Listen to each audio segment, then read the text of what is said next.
안녕하세요. 대한민국 최고의 강연 최강 1교시에서 강연을 맡은 역사학자 신병주입니다.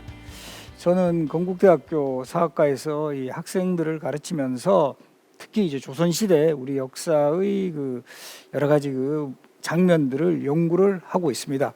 그리고 최근에 와서는 좀 이런 우리 역사를 좀 더 쉽게 많은 사람들에게 알리기 위한 작업으로서 책을 쓴다거나 또는 이제 이렇게 강연을 하는 이런 일을 하면서 좀 더 우리 특히 조선시대 역사가 쉽고 의미 있게 많은 분들에게 전달될 수 있도록 노력을 하고 있습니다. 오늘 제가 강연할 주제는 조선의 왕으로 산다는 것입니다.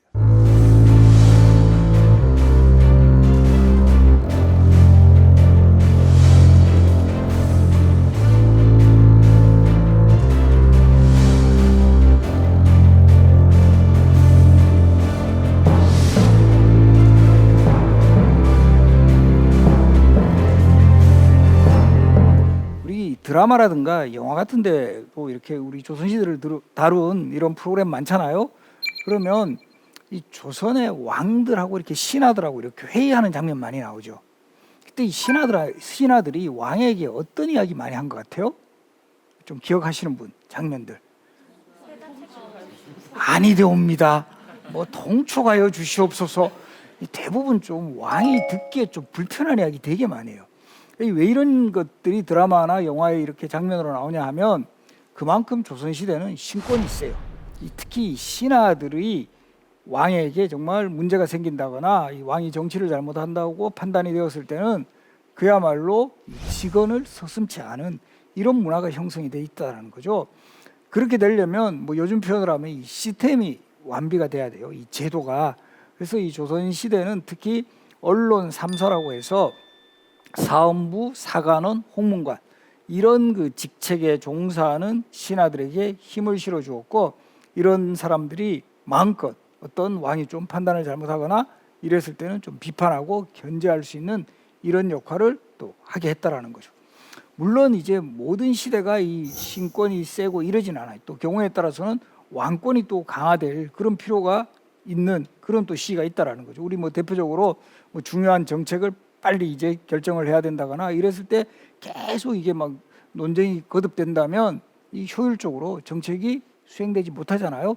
그래서 이 조선시대의 역사를 보면 항상 이 왕권과 신권이 우리 마치 이렇게 저울이 추처럼 한 번은 좀 셌다가 또 한 번은 이 신권이 또 이제 세기도 하고 왕권이 세기도 하다가 또 적절하게 균형과 조화를 이루는 이런 역사가 계속 전개가 되어 나갔다라는 거죠.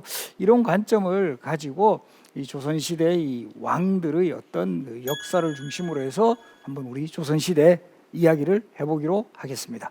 그래서 아무래도 조선시대 왕 중에서도 이 신권, 즉 참모들을 잘 활용하고 이 참모들의 능력을 최대한 활용하는 그런 경우가 그래도 이 정치적으로 안정되고 우리가 흔히 말하는 좀 좋은 시대였다 이렇게 판단을 할 수 있고, 바로 그런 시대가 아마 세종시대라든가 성종시대라든가 우리 정조시대 이런 시대를 이제 꼽을 수가 있고요.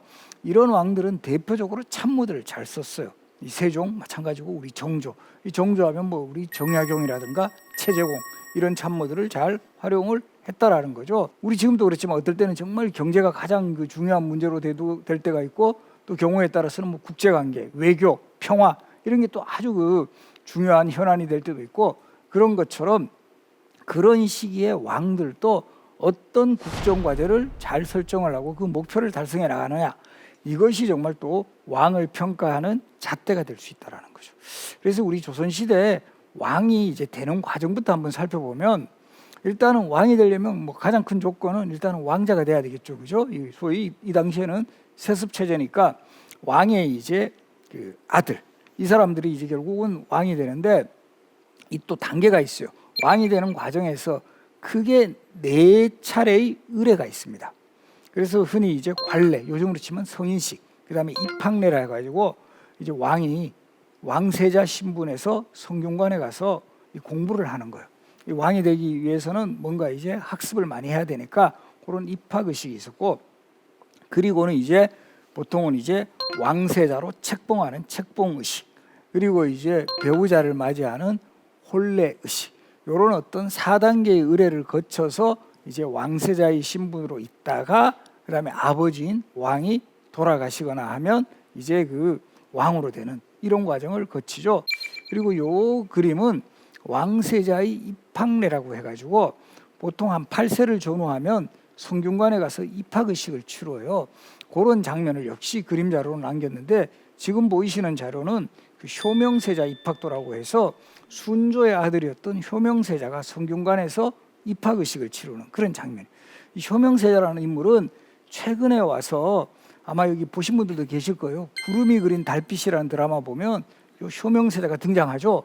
그 배우가 누구였다? 효명세자 역을 맡은 배우 박보검이라는 배우가 맡으면서 효명세자에 대한 이미지가 급상승했어요. 전부 다 이제 박보검 느낌으로 효명세자를 접하니까, 야, 저런 세자였으면 정말 뭔가 잘했을 거다. 그 효명세자가 성균관에서 입학 의식을 했던 요 장면이고요. 그리고 이제 세자로 보통 책봉될 때도 연령은 10세를 전후한 시기에 하는데, 지금 이 자료에 보시면 사도세자는 2살 때 하죠. 사도세자는 누구의 아들이다? 형조 아들이죠. 왜 이렇게 2살 때 세자 책봉을 이렇게 빨리 정적적으로 단행을 했느냐 하면, 사도세자는 영조가 42살에 얻은 누뚱이 아들이에요. 그러니까 이 상당히 영조가 계속 그 자식을 낳지 못하다가 이 42살에 낳은 누뚱이 아들이다 보니까 아무래도 그 빨리 세자로 책봉을 해야 계속 이제 왕세자로서의 어떤 그 왕이 되기 위한 수업을 좀 받는 시기도 필요했고, 또 영조도 이때는 본인이 그렇게 오래 사실 줄 몰랐어요. 영조가 조선의 왕중에서 최장수 하잖아요. 그러다 보니까 보통은 한 40대 후반 50대 초에 돌아가시니까 본인이 돌아가시기 직전에 빨리 세자 수업을 받게 해야 되겠다라는 심정으로 2살 때 세자 책봉을 했습니다. 최연소 세자 책봉이에요. 그런데 사실 지금은 그 영조가 그때 42살에 늦둥이 아들이라고 그러지만 지금 같으면 명함도 못 내밀어요. 지금은 한 60세쯤 나야 늦둥이다, 우리 늦둥이다, 이렇게 좀 명함 내밀 수 있죠, 그죠? 그때는 엄청난 늦둥이 아들이었어요. 그리고 이제 광해군처럼 어떤 정치적인 이유 때문에 늦게 세자로 책봉된 그런 경우도 있었지만 보통은 10살을 전후한 시기에 세자 책봉이 이루어졌다. 그리고 이제 세자로 대략 10세 초반에 이루어졌다가 대략 세자 생활을 한 15년에서 20년 해요. 그러다가 그 아버지인 왕이 보통 40대 후반 50대 초에 돌아가시면 대략 한 20대 중후반에 왕이 되셔가지고 한 20년 정도 왕하시다가 이제 또 돌아가시고 그 이제 아들이 왕이 되는 요런 사이클이에요. 그래서 이제 지금 제가 요 도표로 조선시대 이제 왕으로 즉위한 연령을 이렇게 한번 제시를 해봤는데, 최고령으로 즉위한 왕은 바로 태조 이성계. 이건 이해가 가시죠? 태조 이성계는 조선을 건국한 왕이잖아요. 그러다 보니까 그 당시로 치면 상당히 고령의 나이에 조선 왕조를 건국했기 때문에 보통은 창업한 왕은 나이가 많을 수밖에 없어요. 그러다가 그 다음부터는 계속 아들에게 물려주니까 보통 이제 그 왕으로 즉위한 게 뭐 빠른 경우는 이제 10대 초도 있고 이제 20대 중후반. 우리 정조 왕 같은 경우가 어떻게 보면 표준이에요. 25세에 즉위하는데 이게 한 평균적이에요. 그러다가 한 20년 정도, 정조가 정확하게 49에 돌아가시는데 한 평균적으로 25년 정도 이렇게 제의를 한다라는 거죠. 근데 저 표에 한번 보시면 최연소는 누구죠? 누구죠? 헌종이죠. 8세 즉위예요. 그래서 이때 보면 순조 11살, 헌종 8세. 우리가 흔히 그 19세기를 세도정치라고 또 부르는 이유도 이렇게 좀 조선 왕조가 이 19세기에 갈수록 이 왕조 계승에서도 좀 불운한 시대. 어린 왕이 연이어 왕이 오르는 이런 과정에서 이제 외척 세력이 힘을 발휘하는 소위 세도정치가 전개가 된다. 그리고 또 앞에 자료에 보셨지만 헌종도 그렇고 이 순조도 그렇고 20살 이전에 왕이 오르는 그런 경우에서는 대비가 수렴청정을 해요. 이런 이것도 아마 드라마 같은 데서 많이 보셨을 건데, 이제 공식적으로는 조선시대 이 왕의 어머니라도 정치에 개입을 할 수는 없어요, 공식적으로. 그러다 보니까 이제 약간 형식상으로 이 발을 쳐서 이제 정치를 하게 한다. 그래서 이건 뭐 정말 어떻게 보면 너무 이게 좀 티는 나죠. 발 이렇게 쳐놨다고 해가지고 소리 안 들리는 것도 아닌데 그런데 그러나 이제 여성이 최대한 정치하는 것을 좀 어느 정도 제어한다라는 뜻으로 수렴, 들이울 수, 발렴, 발을 들이우고 정치를 듣게 한다. 이런 뜻으로 우리가 수렴청정이라고 그래요. 이 수렴청정을 했던 대표적인 인물 누가 있죠? 기억나시는 분? 우리 조선시대 이제 대표적인 저걸 문정왕후라고 있어요. 명종이 어린 나이에 왕이 오르니까 이 대비로서 수렴청정을 했던 바로 이 문정왕후가 수렴청정했던 그 시대를 다룬 대표적인 드라마가 아마 여기 조금 이제 연배되시는 분들은 예전에 그 여인천하라는 드라마 기억하시는 분 계세요? 대답하신 분들 오래 사신 분들이에요. 그래서 이 여인천하라는 드라마 보면 그 드라마가 문정왕후가 주인공인데 사실은 그때는 문정왕후보다도 그 중종의 후궁이었던 경빈박씨라는 여인이 매야 이렇게 하면서 더 지금 또 웃으신 분들 다 그때 이제 기억하시죠? 매야! 매야! 매야! 자, 이 조선의 왕 총 27명 배출됐어요. 518년간의 역사에서 27명의 왕이 배출됐는데 원래 조선시대 왕의 계승은 적장자, 적자 중에서도 장자로 하여금 후계자가 되게 하는 이런 시스템인데 정작 적장자로 왕위를 계승한 사람은 7명밖에 되지 않았다.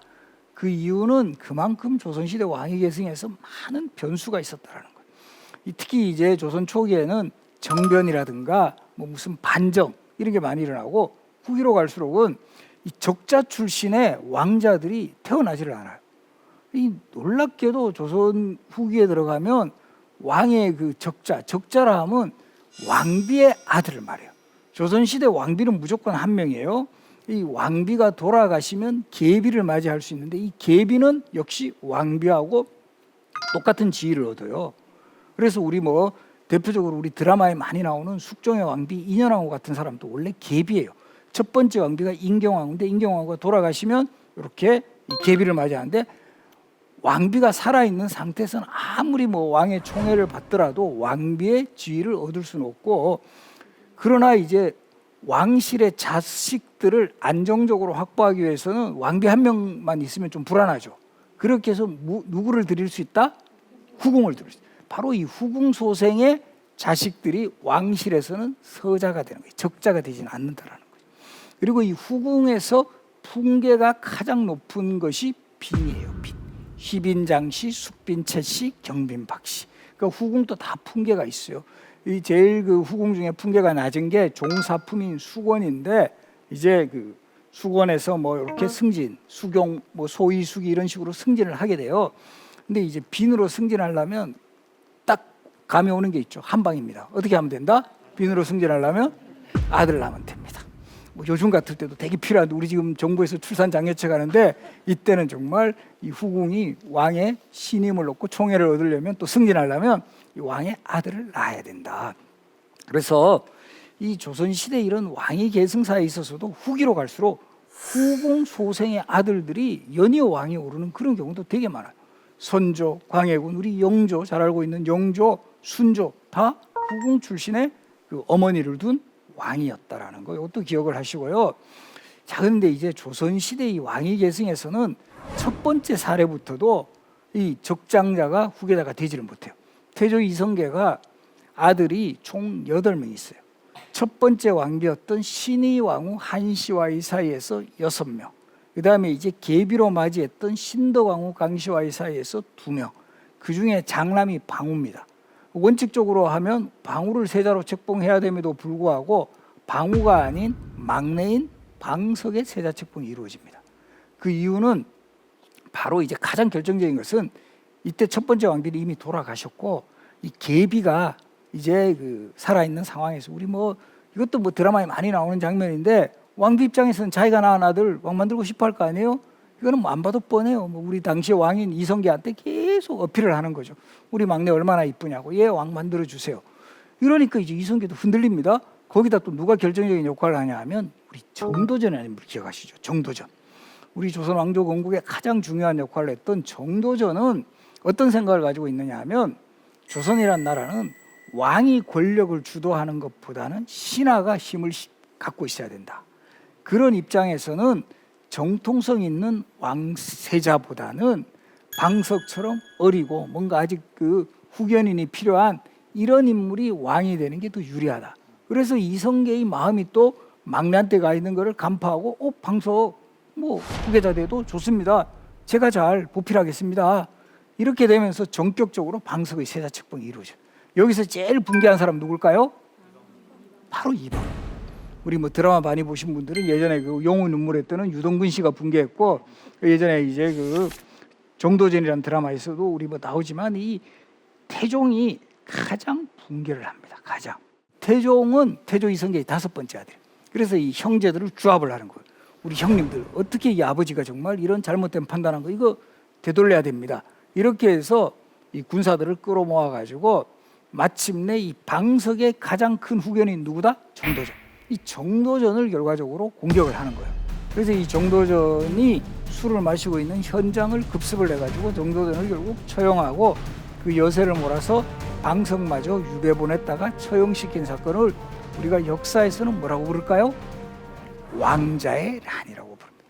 방원과 방석 간에 벌어진 왕자들끼리 일어난 별난이라는 뜻으로 왕자의 난이라고 하죠. 그런데 여기서도 중요한 거는 방원이 본인이 주도해가지고 왕자의 난을 일으켰지만 바로 왕이 되지 않아요. 바로 왕이 되면 너무 티가 나요. 자기 왕하려고 어린 동생 죽이고 정도전 죽이고 뭐 요즘으로 치면 욕을 완전히 이제 뭐 뒤집어 쓰겠죠. 그러니까 이게 우리 아버지가 판단을 잘못했기 때문에 내가 이거는 이 잘못된 것을 바로잡으려고 한 거다. 그래서 적장자가 후계자가 되는 이런 상황을 만들어야 된다. 그렇게 해서 방과 2번째 형님을 왕으로 추대를 합니다. 이 사람이 바로 정종이 되는 거예요. 우리 그래서 태정, 태세, 문단세 그러죠. 정종이 얼떨결에 왕이 돼요. 뭐 첫 번째가 아까 누구라고 했다? 장남? 방우라고 했죠. 왜 방우는 왜 왕으로 안 시켰지? 이미 돌아가셨어요. 이것도 잘 기억하셔야 돼요. 방우의 사인은 과다음주였다. 술을 너무 많이 마셔서 돌아가신 것으로 실록에 기록이 돼요. 술만 조금 자제했으면 잠깐이라도 왕할 뻔했던 사람이 방우다라는 거 요거 이제 기억을 하시고요. 그래서 이제 종종이 얼떨결에 왕이 됐지만 실권은 방원에게 있었고 어느 정도 분위기가 진정되고 상황이 어느 정도 정리가 되자 이제 형님을 찌르는 거죠. 형님 이제 좀 물러나셔야죠. 그래서 바로 이제 방과가 결국은 나보다는 능력 있는 우리 동생 방원이 왕하는 게 더 좋겠다라고 해서 스스로 왕위에서 물러나고 결과적으로 이 방원은 조선의 3번째 왕, 우리가 잘 알고 있는 태종으로 왕에 오르게 되는 거죠. 그래서 이 태종은 왕에 오르고 난 다음에는 상당히 왕권 강화에 주력을 해서 오늘날 주민등록증 제도에 해당하는 호표법을 실시한다라든가 6조의 판서들에게 직접 명령을 내리는 6조 직계제를 또 실시한다거나 또 이제 왕권을 위협하는 그 요소들, 특히 외척을 다 이제 제거해 버립니다. 그래서 이제 자신이 사실은 왕이 되는데 결정적인 도움을 줬던 처남들, 민무구, 민무질, 민무율, 민무예 이런 인물들 다 처형해 버려요. 상당히 어떻게 보면 킬러 본능을 발휘하는 사람이에요. 그래서 이런 그 태종의 정말 모습이 그 당시로 보면 상당히 이제 비판을 받았고 특히 이 부분 때문에 왕비 입장에서는 어떤 면에서는 남편이 아니라 저 왼수죠. 자기 친정 다 동생들 다 죽여버린 거예요. 그래서 나중에는 태종하고 원경하고 상당히 사이가 좋아지지 않습니다. 그러나 이제 한편으로 보면 그게 결과적으로 조선 사회가 그 19세기에 외척 세도 정치가 기승을 부리기 전까지 외척 관리는 되게 잘한. 우리도 잘 보시면 우리 한국 우리 가까운 우리 정치사에서도요. 역대 대통령 중에서 친인척 비리로 정말 시달리지 않은 대통령이 없을 정도로 우리도 그랬어요. 그런 어떤 싹을 태종이 미리 잘랐다. 이렇게도 볼 수 있죠. 그리고 이제 이 태종이 또 본인이 그렇게 왕권 강화에 노력하고 뭔가 이 조선이라는 나라를 좀 기틀을 잡아놨는데 그러면서 이제 후계자도 이 적장자가 왕위를 계승하는 원칙을 확보하자 이런 판단에서 마지가 양녕되고 양녕을 후계자로 책봉했는데 양녕이 너무 문제가 많은 거예요. 맨날 그 공부도 안 하고 그 매사냥에만 전념을 한다라든가 좀 더 나이가 들어서는 이 기생들과의 스캔들이 막 끊이지를 않아요. 매번 이 양녕이 그 스캔들로 무리를 일으키고 이러니까 결국 태종이 결단을 내립니다. 이 3번째가 충녕인데 충녕은 너무 보면 퍼펙트해요. 학문이면 학문, 뭐 품성이면 품성. 그래서 결과적으로 이 양령을 세자의 자리에서 물러나게 하고 세종을 후계자로 삼습니다. 이게 바로 우리 역사에서 보면 아주 중요한 결단이었고, 그렇게 해서 우리 역사 속에 가장 찬란한 세종시대를 열었던 인물이 바로 태종이다, 이렇게도 볼 수 있죠. 그래서 이 세종의 업적이라는 것은 정말 이루 말할 수가 없고, 특히 이 세종이 잘한 것은 본인도 뛰어난 능력의 소유자였지만 집현전이라는 인재 양성기관을 설치하고 참모들의 능력을 최대한 끌어내서 바로 이제 왕권과 신권의 조화를 이루면서 이런 모든 그 정책들을 잘 수행해 나가고, 우리 역사의 최고의 걸작인 훈민정음을 창제한 바로 그런 왕이었죠. 그리고 이제 세종 다음 왕이 문종 때 와서 비로소 처음으로 적장자가 왕위를 계승해요. 문종이. 근데 참 이것도 조선왕실의 얄궂은 운명인데, 적장자로 왕위에 오른 사람들이 제대로 역할을 못해요. 문종은 사실 세자 시절엔 정말 똑똑한 세자였어요. 8살에 세자로 책봉돼가 29년간 세자로 있으면서 아버지 세종을 서포트해가지고, 사실은 우리 그 세종 후반기에 여러 가지 과학기구의 발명이라든가 북방의 그 사군 육진 개척에 정말 숨은 공로자가 문종이었어요. 그렇게 세자로서는 정말 열심히 많은 업적을 남겼지만 안타깝게도 왕이 되시고 나서는 2년 만에 돌아가십니다. 그렇게 문종이 일찍 돌아가시는 바람에 그렇게 해서 단종이 어린 나이에 왕이 오릅니다.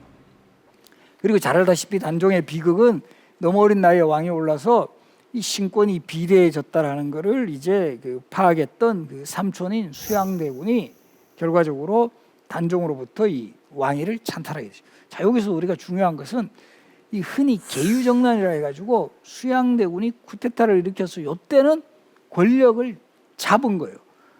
아직까지 왕이 되지는 않았어요. 단종이 왕이 있는 상태에서 그 세조가 영의정을 지내고 이러면서 모든 권력은 이 세조에게 있는 거예요. 그래서 공식적으로는 단종도 세조에게 왕위를 양보하는 그런 방식이에요. 그래서 이렇게 계유정난 때까지는 그래도 이렇게 좀 반대했던 신하들도 어느 정도 세조가 설마 저 왕자리까지 노리지는 않겠지 했는데, 왕위까지 빼앗자 여기에 가장 반대했던 사람이 누굴까요?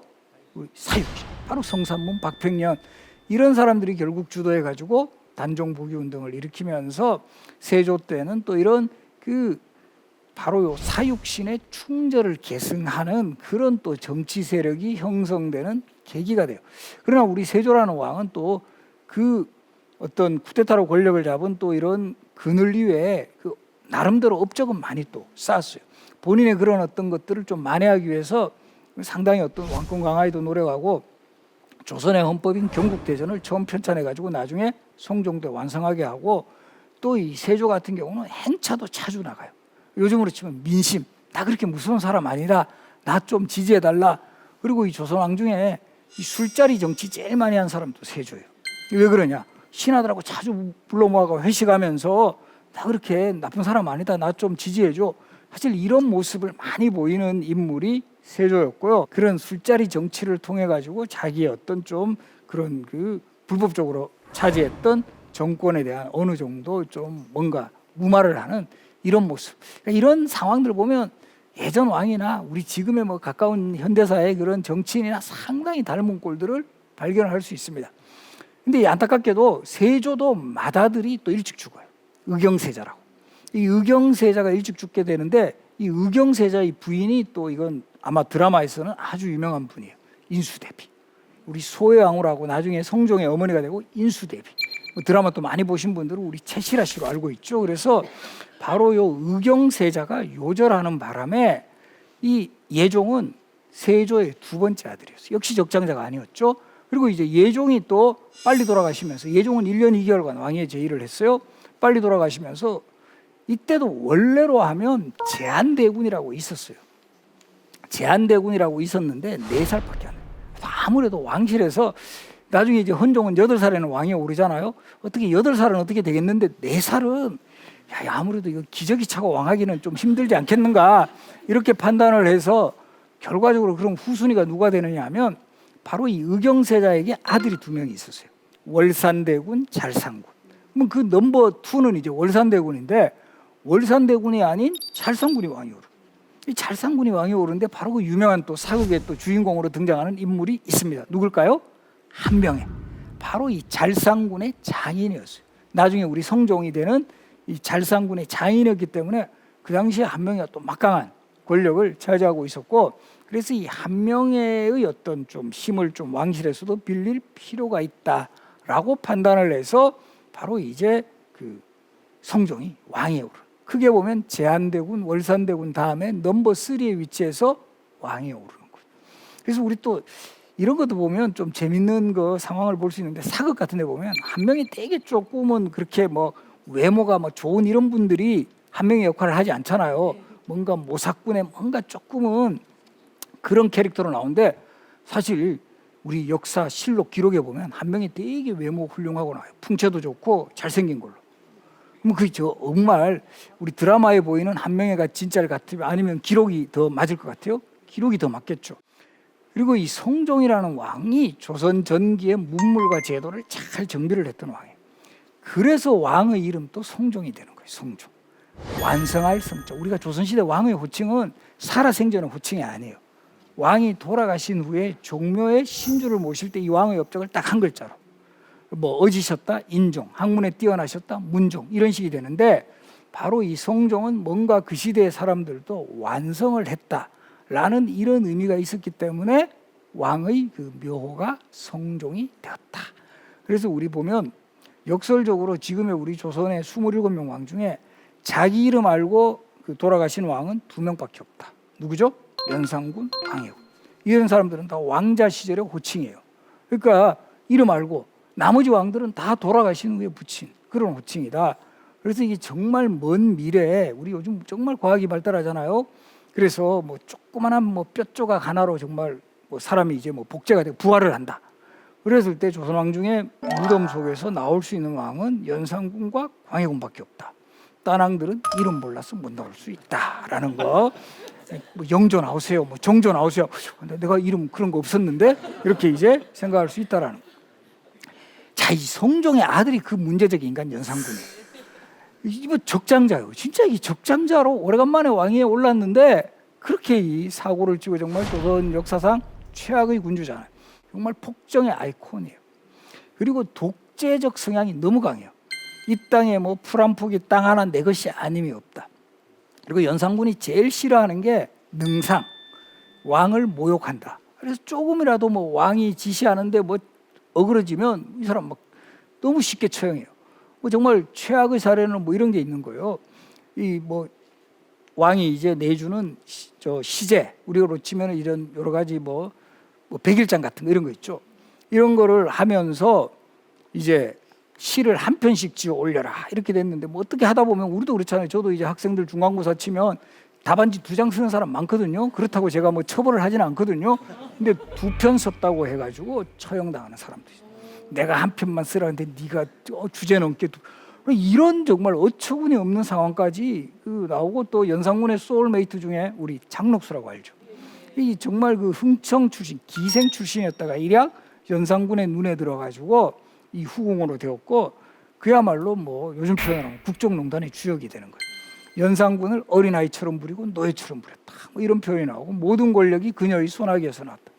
그런 그 장록수 치마 밟았다고 옥지아라는 기생이 또 처형당하는, 나의 그 정말 연인에게 너가 이렇게 치마를 밟아? 그러니까 이때는 그야말로 뭐 법도 없고 뭐 아무것도 없는 그런 시대예요. 그러니까 또 노는 거는 좋아해가지고 맨날 그 경회로 연못가에서 기생들 불러서 파티를 합니다. 이때 전국에서 발탁되었던 기생들을 뭐라고 불렀다? 흥청. 자, 여기서 나온 유명한 용어 뭐가 있다? 흥청망청. 저렇게 흥청들 데리고 노니까 나라가 망하겠다. 흥청망청. 이렇게 되는 거예요. 이런 정도로 정말 이 뭐 국정은 뭐 파탄은 물론이고, 모든 또 신하들에게는 그런 궁궐에서 보고 들었던 일들은 절대 말하지 않도록 신원패라 그래가지고 말을 상가하는 패를 차고 다니게 하고, 이런 정말 악행의 모든 것들을 다 갖춘 그런 왕이었는데, 그래도 조선이라는 나라가 대단했던 게 이런 연산군을 결국은 쫓아냅니다. 반정이 일어나죠. 중종 반정이 일어나가지고 이 독재군주 연산군을 축출하고, 바로 이제 연산군의 이복 동생인 진성대군을 왕으로 추대합니다. 이 사람이 중종이에요. 근데 사실 처음에 이 궁궐에서 이 진성대군을 왕으로 이제 추대하기 위해서 막 군사들이 몰려왔을 때 이 진성대군이 상당히 놀랍니다. 워낙 연산군이 주변에 있는 사람들 다 죽이거나 숙청하고 그러니까 자기도 뭔가 이렇게 해를 끼치지 않을까 이렇게 걱정을 하고 막 도망을 가야 되나 이렇게 고민하고 있는데 그 진성대군의 부인이 너무 이제 좀 침착하시라 이러면서 잠깐 그 문 밖을 한번 엿봐라. 만약에 말머리가 우리 집을 향하고 있다면 이거는 위험한 신호일 수도 있지만 말머리가 궁궐 밖을 향하고 있다면 이거는 뭔가 이렇게 당신을 모시러 오는 그런 그 말일 수도 있다. 이렇게 해서 정말 나가니까 말머리가 딱 궁궐을 향하고 있는 거예요. 그래서 이제 중종이 이제 결국 나가게 되고 그렇게 해서 왕으로 추대를 받았는 바로 그런 정말 어떤 경우에는 위기의 순간 여성들이 더 침착한 그런 장면들이 꽤 많이 나와요. 바로 그 왕비가 잠깐 왕비가 되었지만 7일 만에 쫓겨나요. 그러나 왜? 바로 요 왕비의 아버지가 신수군이라는 인물인데 연산군의 처남이었어요. 요즘으로 치면 적폐 세력의 딸을 왕비로 앉힐 수는 없다. 이렇게 해서 7일 만에 쫓겨나게 되고 쫓겨난 후에도 중종을 잊지를 못해서 인왕산에 치마를 걸어놨다 그래요. 아마 인왕산 치마바위 들어보셨나요? 그 치마바위 전설의 주인공이 단경왕후 신실한 바로 이 중종의 왕비입니다.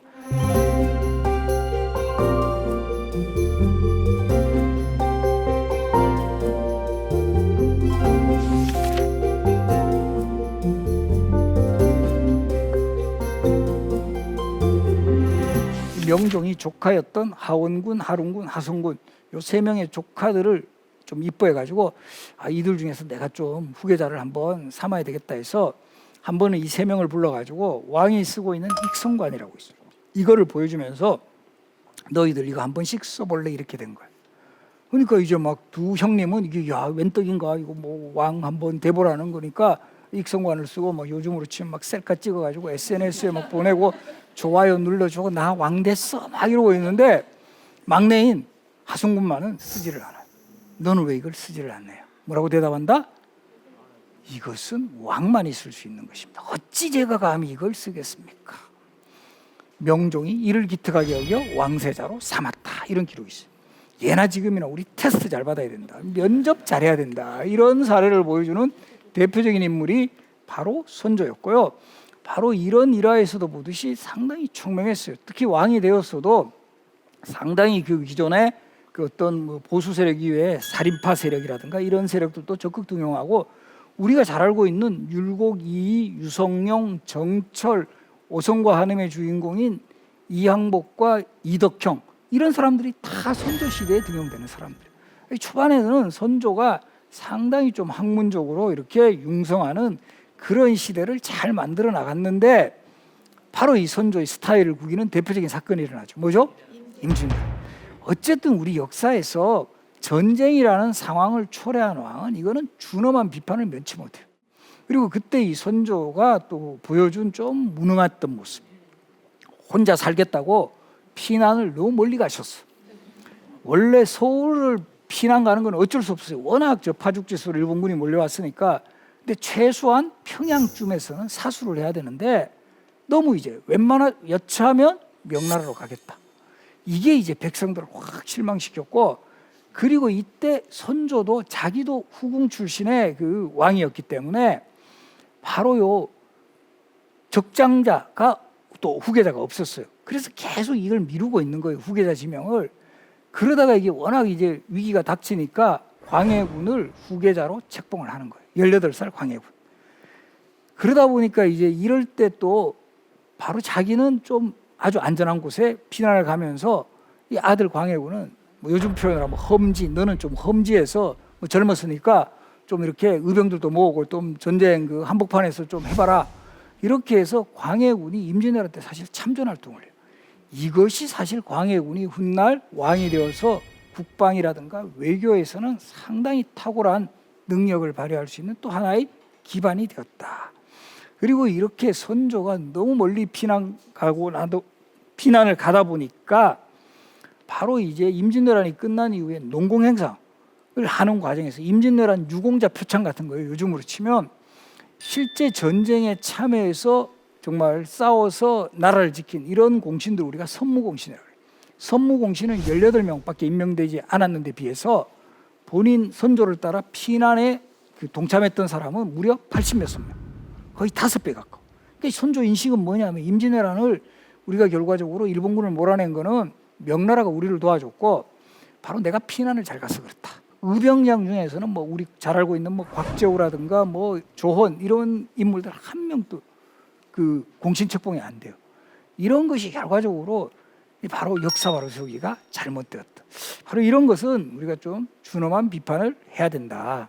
그리고 이제 광해군이라는 왕은 국방이라든가 외교 쪽은 잘하는데 또 광해군은 또 어떤 문제가 있었냐면 바로 이 선조가 임진왜란 이후에 계비를 맞이했어요. 임목왕후라고. 우리 임목대비로도 알고 있죠. 임목왕후의 그가 낳은 아들이 영창대군. 이 적장자가 태어나면서 아마 선조가 좀 더 오래 살았으면 영창대군이 후계자 될 뻔도 했어요. 근데 선조가 승하했을 때 영창대군이 3살이어서 이건 너무 이제 자기가 생각해도 너무 심하니까 이 광해군이 그대로 후계자가 되긴 되는데 영창대군이 크면 클수록 영창대군은 적통이다라는 거예요. 여기에 대한 어떤 부담감이 되게 컸고 결국 광해군이 어린 영창대군을 죽이고 거기에 가장 반발했던 그 어머니 임목대비까지 서궁에 유폐시키는 이런 사건이 일어나면서 광해군 정권에 많은 정치 세력이 등을 돌려버려요. 폐모살제라고 하는데 이건 너무 도덕적으로 이건 잘못된 정권이다. 이렇게 해서 결과적으로 광해군에게 반대하는 세력들을 결집시켜줬고 그것이 결국 1623년 인조 반정이 이제 일어나면서 광해군이 결과적으로 폐위되는 거죠. 그래서 이제 인조가 왕에 오르니까 광해군을 완전히 이제 그 폐륜 정권으로 몰아가면서 광해군 정권 때 했던 것들은 모든 것들을 다 바꿔버려요. 특히 광해군은 그 당시에 우리의 전통 우방국인 명나라보다도 이제는 신흥강국 후금이 강성해요. 광해군이 이제 그 전쟁도 겪어보고 하니까 저 계속 명나라한테만 우리 의지하다가는 이게 큰일 나겠다. 그래서 후금하고도 적절하게 외교 관계를 맺어요. 바로 이런 외교 정책 때문에 광해군 때는 이 후금, 즉 오랑캐가 조선을 쳐들어오지는 않았어요. 그런데 이제 인조 반정이 일어나니까 광해군 때 했던 것은 하나부터 10까지 이건 다 문제가 많다. 이렇게 되면서 다 뒤집어 버려요. 외교 정책도 확 바꿔버립니다. 친명 배금 정책. 명나라하고 철저히 사대하고 친해져야 되고 저 오랑캐가 세운 저 후금은 우리가 적대시해야 된다. 이렇게 되니까 후금도 가만히 있지 않죠. 실질적으로 명나라보다 군사적으로 더 힘이 큰 이 후금을 자극하니까 결국은 조선을 쳐들어오게 되죠. 1627년 정묘후란. 이때는 형제관계 맺고 일단은 물러갔어요. 그러다가 다시 이것에 대한 맹약 같은 것들을 조선에서 제대로 잘 안 지켜나가요. 사실은. 그러니까 이때는 정말 지금도 참 한심한 게 뭘 믿고 그렇게 큰 소리 뻥뻥 쳤는지 모를 정도로 진짜 준비 없이 그냥 막 말로만 떠드는 거예요. 그냥 명분상으로만 저 오랑캐 놈들 그것들이 우리한테 감이 되들어 이러다가 결국은 정말 치욕적인 전쟁. 1636년 12월 병자호란이 일어났고요. 결과적으로 인조가 남한산성에 피난 가서 47일 버티다가 결국 그렇게 오랑캐라고 여겼던 청나라 황제에게 항복을 하게 되는 치욕적인 항복. 3번 절하고 9번 머리를 조아리는 3배 구구두례를 하는 치욕적인 항복 의식을 하게 되죠. 그리고 여기서 그치지 않고 청나라 쪽에서 조선의 왕자들을 인질로 청해 보내라. 이렇게 해서 가는 사람이 소현세자, 복림대군. 그래서 이 두 사람이 청나라에서 인질 생활을 하다가 8년 만에 돌아와요. 그리고 이제 앞으로 소현세자는 차기 왕이 될 인물인데 이 귀국 후 8년 만에 돌아왔는데 2달 만에 의문의 죽음을 당합니다. 실록의 기록에서조차 이목구비의 7구멍에서는 피가 흘러내렸고 온몸이 검은빛이었다. 독살이 되어 죽은 사람 같았다. 라는 그런 의혹이 들 정도로 아주 이 독살설이 아주 강하게 제기되는 인물이고요. 그럼 정말 소현세자는 독살되었을까? 저는 독살되었을 가능성이 많다. 왜? 그럼 주체는 누구냐? 인조일 가능성이 많다. 왜? 소현세자는 저 청나라에서 심양에서 인질 생활을 하면서 이제까지 오랑캐라고 우리가 알았던 저 청나라가 우리보다 훨씬 정치적으로나 경제적으로나 문화적으로 선진국이다. 내가 왕이 되면 저들의 문물을 적극 수입하겠다.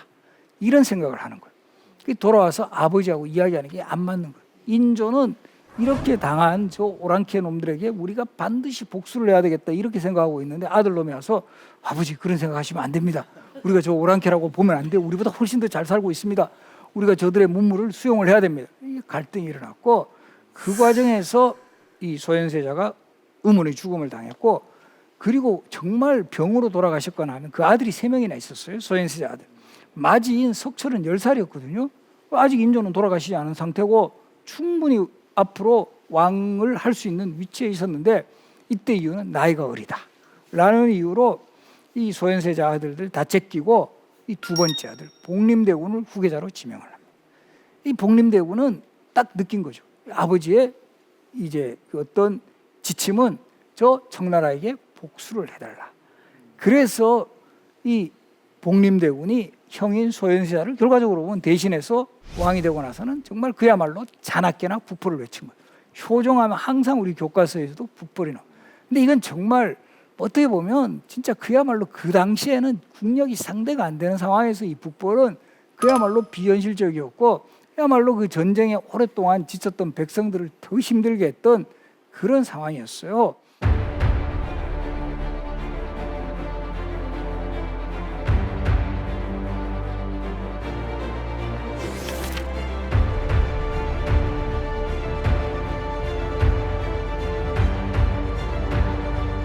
천종 다음 왕이 숙종인데 정말 적장자로서 제대로 왕권을 행사한 유일한 왕이 어떻게 보면 숙종이에요. 숙종은 제위기간도 영조 다음이에요. 영조가 52년, 숙종이 46년. 근데 숙종은 좀 억울한 게 많은 왕이에요. 이렇게 제위기간도 길고 적장자고 사실 업적도 정치적으로나 경제적, 국방 뭐 각 분야에서 많은 업적을 남겼음에도 불구하고 숙종은 그 존재감이 약해진 가장 결정적인 이유는 누구 때문이다? 장희빈 효과가 너무 큰 거야. 이제까지 영화나 드라마에서 제일 많이 이제 만들어진 인물이 사실은 장희빈이에요. 잘 생각해 보세요. 장희빈을 주인공으로 한 영화나 드라마 많았지만 숙종을 주인공으로 한 영화 드라마 한 편도 없어요. 그렇지 않아요? 그러다 보니까 항상 장희빈의 포커스를 맞추다 보니까 장희빈과 라이벌이었던 인현왕후라든가 뭐 최근에는 뭐 숙빈철 씨, 항상 궁중 여인들이 주인공이에요. 그러다 보니까 숙종은 그냥 뒷전에 있는 그런 왕으로만 묘사되었는데, 사실 숙종이라는 정통성을 바탕으로 46년 제위했던 왕이 있었기 때문에 우리가 잘 알고 있는 영조, 정조 시대가 가능했다. 바로 영조, 정조 시대라는 어떤 정치, 경제, 문화의 중흥 시기에 하나의 기반을 만들어준 왕이 숙종이었고요. 바로 이 숙종 다음에 잠깐 경종이 왕이 올랐지만 그 다음에 우리 조선의 최장수왕 영조 83세까지 사셨고 52년 제위했고, 정치적으로는 탕평. 이것도 지금 상당히 우리 새겨들어야 할 부분이에요. 정치적으로는 당파가 달라도 능력만 있으면 인재를 골고루 등용하는 이런 정책. 사실 우리 시대, 우리도 보면 최근에도 보면 역대 대통령들마다 일단 대통령 취임사에서는 항상 탕평한다 그래요. 근데 이게 잘 안 돼. 이런 게 정말 우리가 좀 영조의 어떤 정치력에서 그런 좀 노하우를 좀 본받아야 되지 않을까 이런 생각도 하는데요. 83세 이 영조가 최장수한, 이것도 잘 새겨 들으시면 도움이 될 건데, 최근에 그 비결에 대해서도 기록으로 이제 많이 이제 남아 있는데요. 일단 소식했고요, 채식했고, 그 다음에 술을 거의 안 마셨어요. 금주. 그리고 또 하나 건강검진 그렇게 열심히 받았다. 이 조선시대판 종합병원에 해당하는 내의원에서 한 달에 한 11번꼴, 한 3일에 한 번 정도 피 뽑아보고 혈압 재보신 분이었다. 바로 이런 것이 결국은 영조의 건강을 유지, 그리고 이렇게 해서 장수했던 최장수왕입니다. 어떻게 보면 영조 최장수의 최대의 피해자가 어떻게 보면 사도세자예요. 조선의 왕은 아까 제가 말씀드렸죠.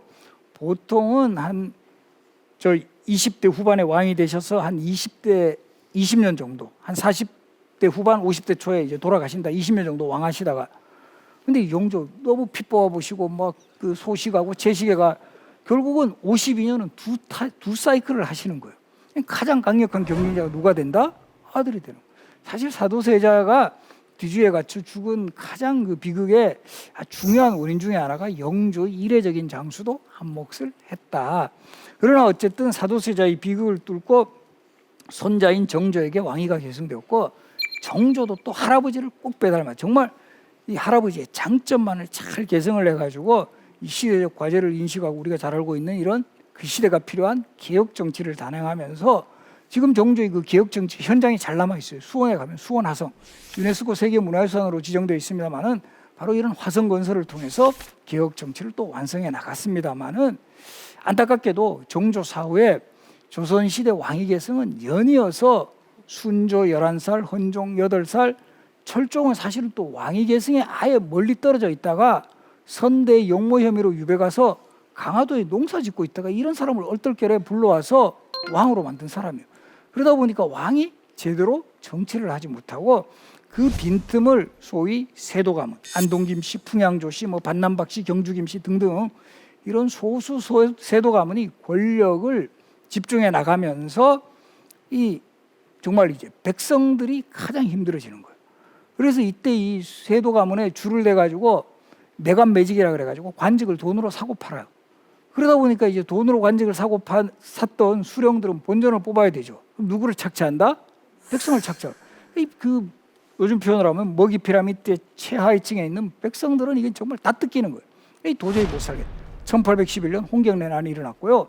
1862년에는 진주밀란, 임술밀란이라고도 하는데 이 대규모 농민 반란이 일어나면서 조선 사회가 걷잡을 수 없는 이 해체 국면으로 이르게 되고 흥선대원군의 어떤 뭐 개혁이 어느 정도 있었지만 이것도 빛을 발휘하지 못했고 여기에 더 가중시킨 게 바로 이때가 서양 제국주의 세력이 동양으로 오는 시대, 중국 무너지고 이 과정에서 우리 조선도 안타깝게도 이 서양 제국주의 세력을 그대로 모방한 일본 제국주의에서 결과적으로 경제적 침탈부터 당하기 시작해서 그리고 이 을사늑약이라고 해서 이 외교권 박탈, 이 대한제국 군대 강제 해산, 그리고 1910년 한일 강제 병합에 이르면서 518년간의 역사가 마감이 되죠.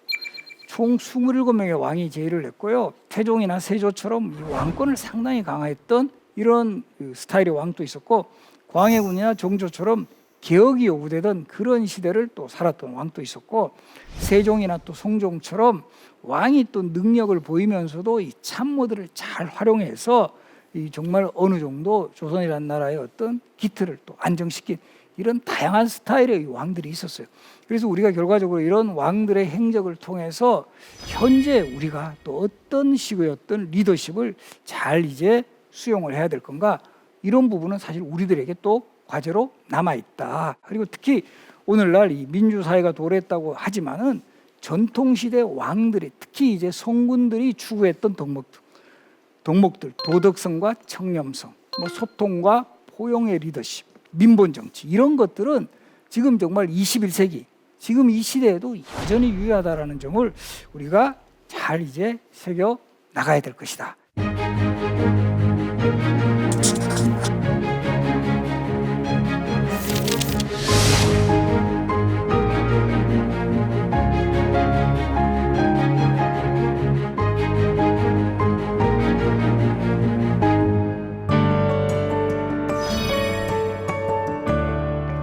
마지막으로 오늘 강연을 제가 이제 한마디로 정리를 했어요.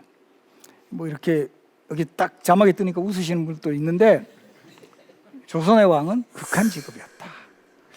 저는 지금도 했지만 사실 왕 그렇게 좋은 직업 아니에요. 진짜 아침에 일찍 일어나가지고 왕실 어른들한테 문안 인사 드리는 것부터 시작해가지고 제대로 이제 신하들하고 경연 많이 하는 왕은 하루에 4번 정도까지 해요. 아침에 하는 조강, 점심에 하는 주강, 저녁에 하는 석강, 밤에 하는, 또 그렇게 공부를 많이 해야 성군이 된다는 그런 어떤 또 신념이 있었기 때문에 정말 또 공부도 많이 해야 되고요.